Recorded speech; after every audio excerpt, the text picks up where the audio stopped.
Som a l'inici d'aquest segle estrenat, el segle XX.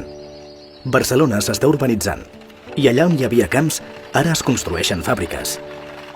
La gent va del poble a la ciutat buscant feina. Mentre una altra part de la societat, la burgesia, l'amo de la fàbrica i dels negocis, fa diners i construeix cases. Així, la natura va perdent espais i, en canvi, les construccions modernes la volen recordar a través d'un nou llenguatge que ens arriba a tots, el de les flors. Es manifesten preses en jardins de pedra i en colors de vidre i ceràmica.